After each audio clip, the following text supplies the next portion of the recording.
السلام عليكم، مرحبا بكم معايا في القناة. اليوم وليت لكم بوصفة اقتصادية بزاف بنينة هايلة ومعروفة بحلوى الطبقات الروسية. اذا كنتي حيرة واش ديري القهوة ديال العشية، تبعي معايا هاد الوصفة اكيد حتعجبك. يلا معايا. المقادير اللي حنسحقهم للحلوى ديال اليوم هما كالتالي. نسحق كاس ديال الزبده كما راكم تشوفوا، من الافضل انها تكون دايبه. حبيتوا تخدموا بالمارغرين تقدروا تخدموا بالمارغرين. Comme vous voyez, donc j'ai utilisé un verre de beurre, de préférence que ce soit bien fondu, la moitié d'un verre de miel, un quart d'un verre de sucre en poudre, le sucre vanille, une cuillère à café de bicarbonate de sodium, 2 jaunes d'œufs et de la farine de 3 à 4 verres de farine. دونك انا نكمل لكم هنا كما قلت لكم كاس ديال الزبده. انا خدمت بنفس الكاس. هنا الكاس اللي استخدمت به هو كاس تاع 200 غرام 200 مليلتر. دونك سي ان فير دو 200 مليلتر ce verre que j'ai utilisé. Et si vous voulez plus de pâte ou bien votre gâteau, vous allez avoir une grosse quantité, vous pouvez utiliser un verre plus grand. دونك نسحقيت هنايا كاس ديال الزبده، كيما سحقيت تاني نص كاس ديال العسل، 4 كاس ديال السكر العادي، شويه سكر فاني، كيما نسحق تاني مغرف قهوه ديال بيكربونات صوديوم، 2 صفار بيض وفرينه. الفرينه نسحقو من 3 حتى ل 4 كيسان ديال الفرينه، والكيسان اللي حنستخدموهم هما نفس الكاس. نبداو على بركه الله هاد الوصفه ديالنا. Comme vous voyez, j'ai ramené une casserole et je mets dedans tous les ingrédients liquides à l'intérieur. Donc داخل الكسرونه حنحط كل المكونات السائله ديالي. نزيد عليه هذا العسل انا درت نص كاس، وانتم تقدروا ديروا حتى كاس الا ربع ديال العسل، كل واحد كيفاش حيحب الحلاوه الحلوه ديالو. وما ننساوش مع الاخر حنزيدو مربى ديال المشماش فيه. دونك يكفيني هاد لا كونتيتي ديال العسل. نزيد تاني هاد لو سكر. دونك انا ماليه ما نحطو غير على النار هاديه، وين حتمتزج كاع هاد المكونات والدوبلي. Donc je le mets sur un feu bas ou un feu doux, comme ça tous les ingrédients ils vont fondre et ils vont être bien homogènes.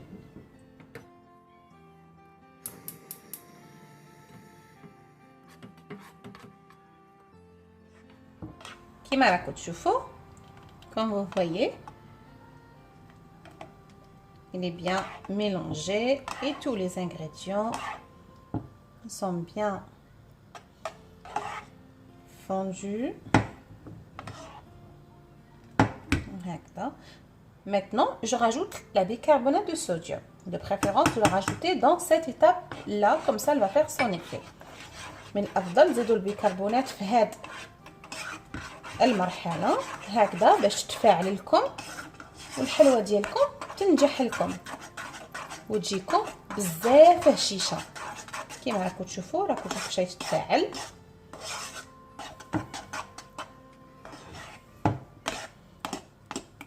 هكذا نكونتينيو نغلي نمونجي.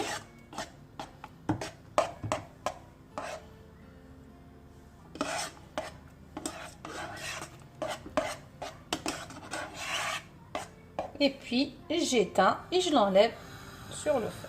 هكذا نحيها على النار ونخليها تدفالي.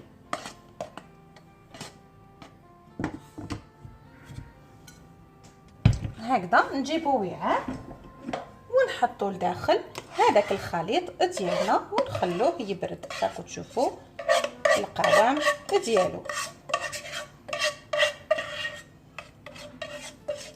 Je le laisse un peu, environ 5-10 minutes, le temps qui va devenir plus tiède. بس ما يتفلنا برك.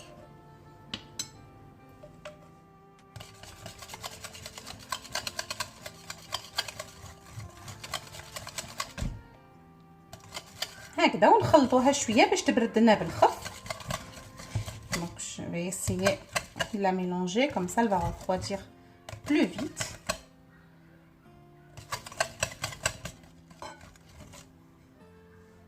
هكذا من بعد ما شفتها باللي بردت لي دوك نجيب هادوك الصفار ديال البيض نخلطهم. Donc je mélange bien les jaunes d'œufs comme ça et je les rajoute dedans en remuant et je dois mélanger plus vite. هكذا ونخلطو بالخف هكذا باش ما طيبليش الا كانت من تحت سخونه.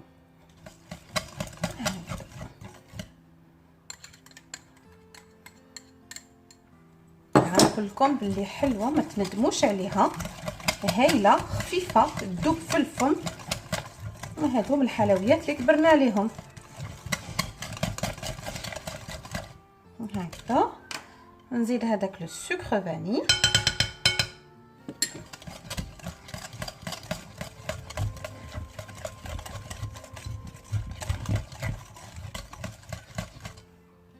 ونجيبو الفرينه. نزيد الكاس الاول دونك je mets premier verre de la farine.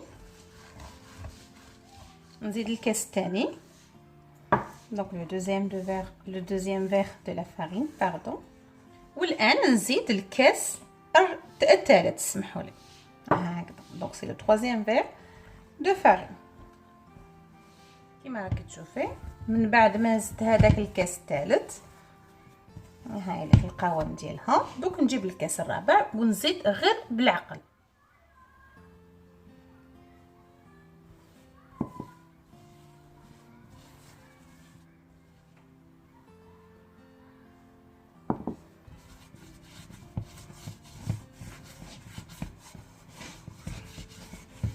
J'essaie d'enlever toute la pâte qui est au bord de mon récipient comme ça le travail il soit bien propre.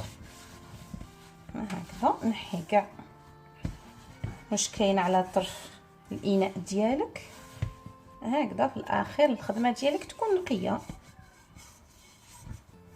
هكذا ولميها ما تعجنيهاش. il faut pas pétrir la pâte juste avec les bouts de doigts de tes doigts on a assez largement pour ramasser la farine.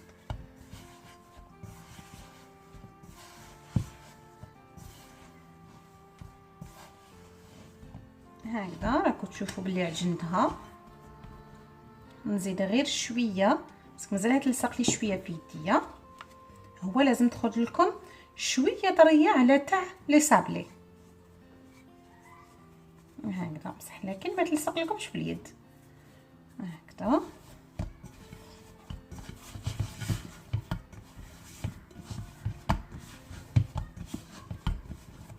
راكم تشوفوا القوام ديالها طريه شابه بزاف هايله وميم طون ما تلصق لكمش في يدكم.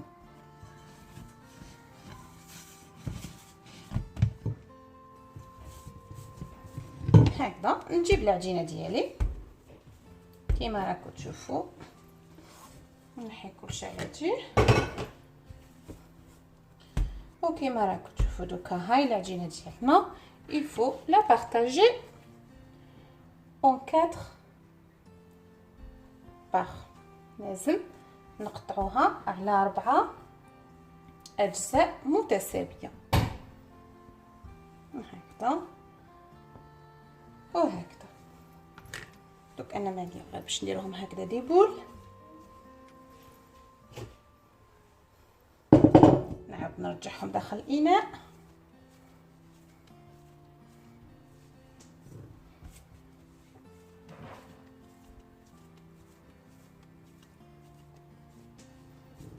هكذا. من بعد ما قطعتهم الاربع كريات نجيب ان فيلم اليمونتير ولا ان بابي كويسون سمحوا لي. دونك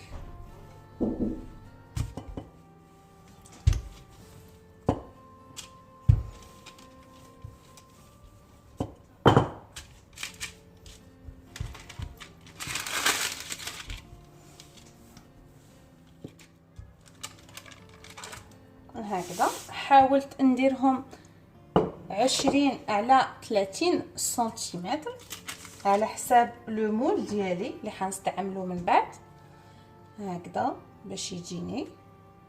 ودوك معليا غير باش ندخلها طيب لي على درجه حراره 160 درجه حوالي 5 دقائق لانها رقيقه. وشنو نجيب ونثقبها بالفرشيطه من قبل. Donc comme vous voyez, j'ai étalé ma pâte environ 20 cm sur 30 cm. Et maintenant, je vais la rentrer dans le four à 160 degrés environ 5 minutes parce que la pâte elle est fine. هكذا من بعد ما طابولي نجيب لو مول ديالي ونحي لي بارتي الزايدين هكذا. دو بريفيرونس كيكونوا هكذاك سخونين باسكو تكون مازالها طريه وتقدروا تقسموها. ونحتفظوا بهاد لي شوت. Il faut laisser de côté ces chutes là, ça va être la décoration de mon gâteau.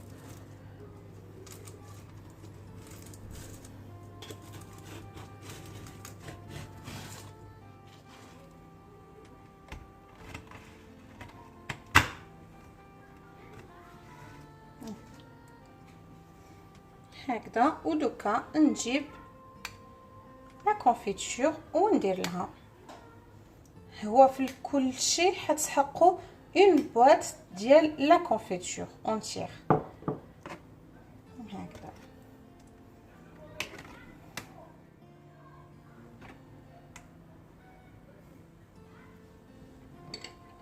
هكذا نجيب نزيد كاين كوش واحده اخرى من الفوق.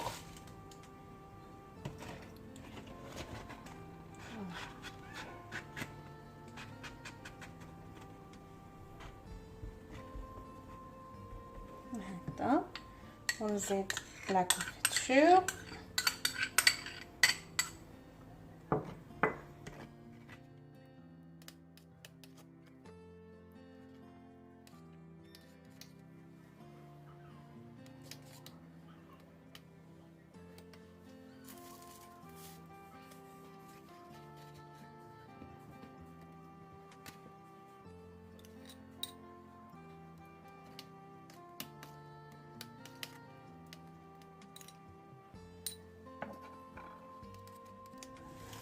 هكذا نزيدو الطبقه الاخرى.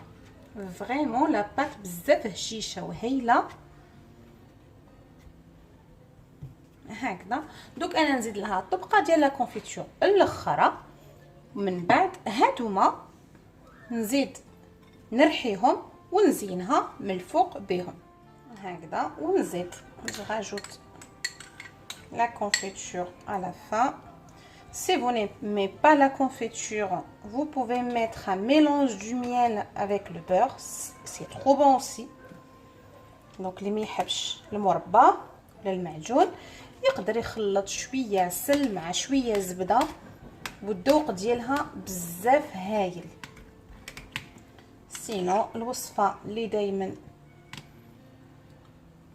تكبرنا عليها هي بالمعجون هكذا.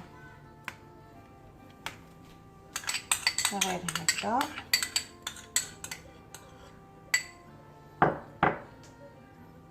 هكذا. كنزينها بهذاك لي شوت اللي درتهم اللي رحيتهم ونزينها كاع من الفوق. دونك لي شوت que j'ai haché comme ça. Ça va être la dernière couche.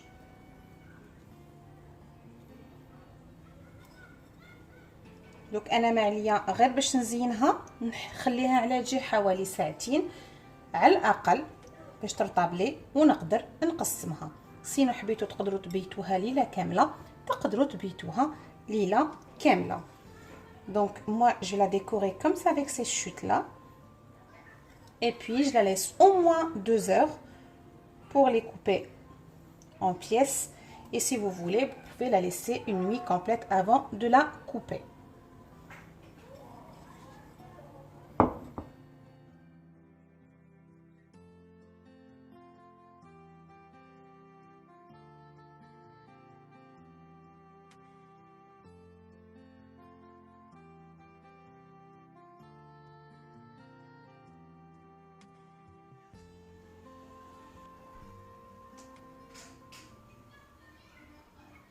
هذه هي الحلوه ديال اليوم. كيما راكم تشوفوا بزاف بنينه، هشيشه وهيله، كيما نقول لكم اقتصاديه. ما عليكم غير باش تجربوها وحتشوفوا باللي بزاف بنينه وهيله.